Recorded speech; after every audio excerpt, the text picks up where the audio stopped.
Hello, welcome back to the Amber Wave show, where we look back at this past week's match against Long Melford, as well as we look towards the next match as the Bloaters travel to Hadleigh on Saturday, as well as next week's midweek action as we host Brantham. Yeah, on to last Saturday, where the Bloaters made the long 150-mile round trip to Long Melford on what was actually a really nice sunny day, even if there was a slight chill in the air. We did get there in one piece from Stephen's driving, and we even managed to get down some of the smallest roads known to man, as well as feeling like we'd gone back in time by about 200 years. So long drive, narrow roads.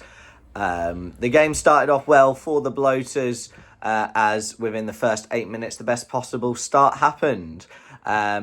As Yarmouth were on a blistering attack, the Long Melford midfielder cynically shot down the Yarmouth player. The referee did play a fantastic advantage, and Jesse Fenn went through on goal.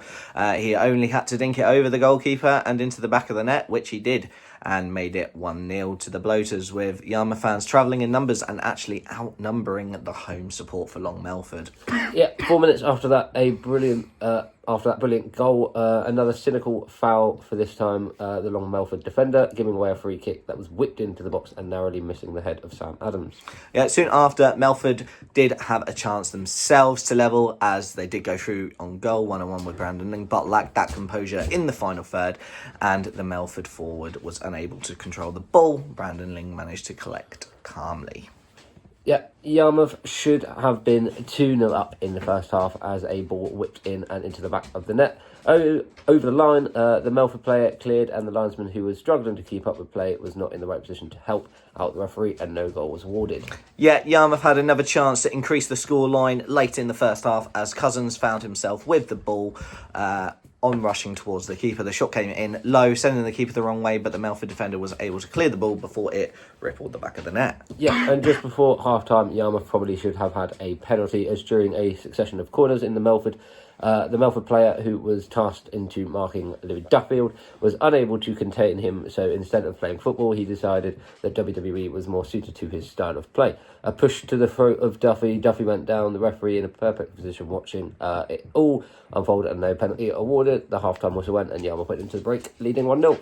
Yeah, a change of ends, and the second half was underway, and this spelt disaster for the Bloaters in the opening 10 minutes, as after a scramble in the box, the linesman, who was actually able to keep up with play this time, judged that the ball had trickled over the line after a clearance, and the goal was awarded to Melford.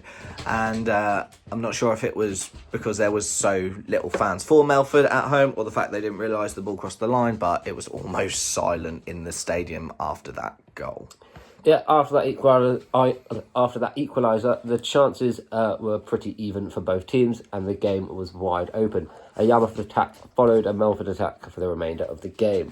Yeah, Melford had chances to win it with a few dangerous corners and shots from semi-long range, but could not find the winner. Yeah, which was the same for Yarmouth, as some great build-up play was not capitalised on, but in the late stages of the game again, Yarmouth probably should have had another penalty, as Louis Duffield again sitting close to the keeper from the corner. The young goalkeeper did not like Duffy being too close, and a closed punch towards Duffy, which made slight contact with him. The referee, again, in a great position to see this, but again, nothing given, and the game finished a 1-1 draw. Yeah, so a 1-1 draw. If you can't win the games, don't lose them. Overall, with the injuries that we have and having two subs for the match, being safe from relegation with 11 games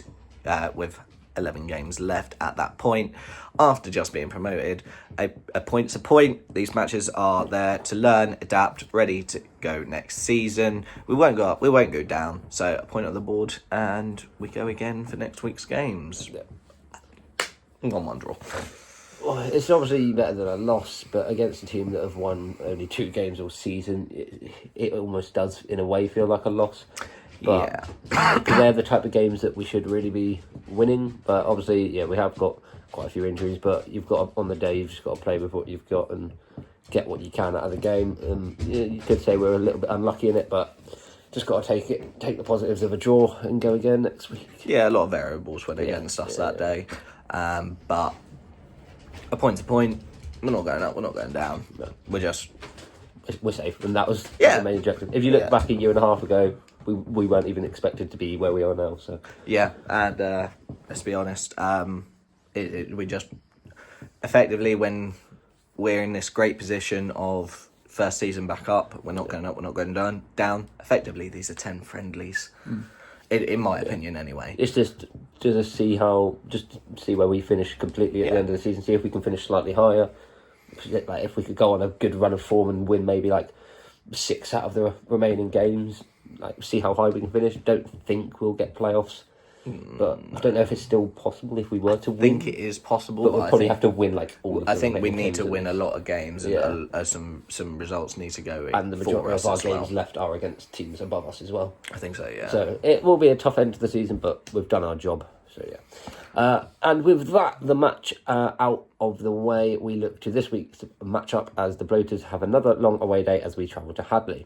Yeah, Hadleigh, one of the more difficult games of the season, not because of their skill or footballing ability, but for their questionable tactics of going hard, going rough, and trying to get decisions by shouting, screaming, and throwing a temper tantrum at the officials. Yeah, Hadleigh come into this match sitting 15th place after 28 games played. They have 9 wins, 5 draws, and 14 losses so far.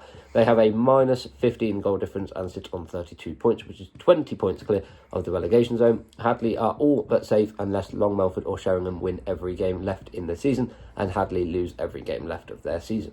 Hadleigh's form of late has been poor. They have won 1 game in the last 5 with 4 losses. Their last win was actually against Yarmouth in that 3-1 MMA match. In the last 5, they have scored 6 but conceded 11. Yeah, while Yarmouth currently occupy 11th place, so we're pretty much dead centre in the pack. Yarmouth has also played 28 games this season, while they boast a better points tally with 10 wins, 9 draws and 9 losses. We have a plus 9 goal difference and sits on 39 points, 16 points off of the playoffs and already safe this season with being 27 points clear of the relegation zone with 21 points up for grab from Melford, who occupy 19th.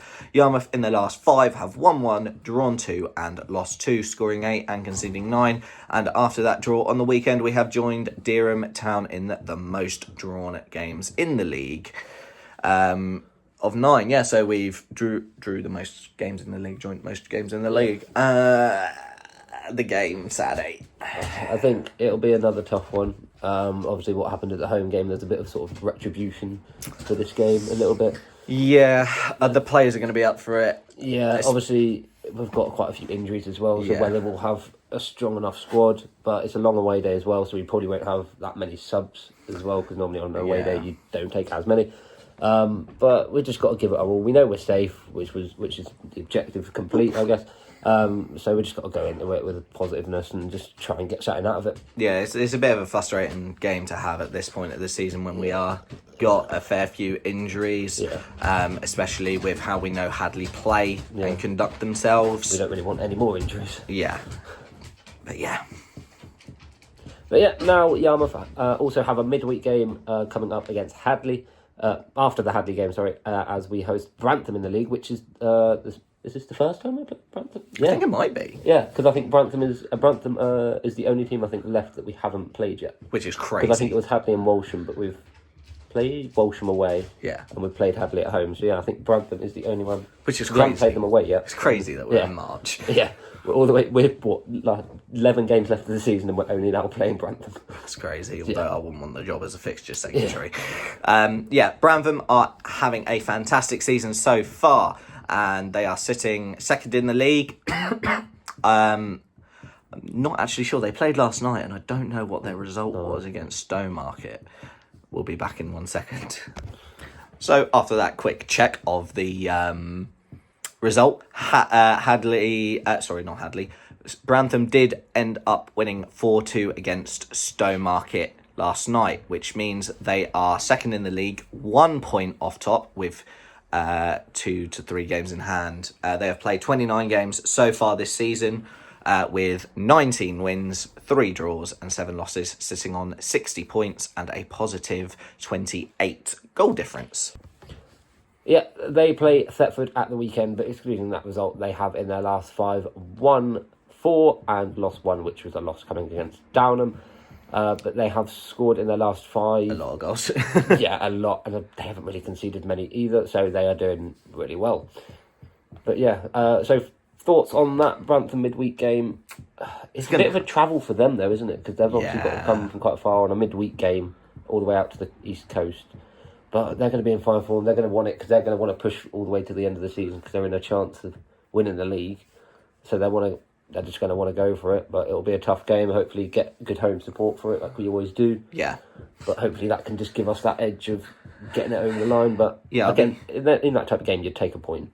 Yeah, take a point. Second in the league with games in hand to go top.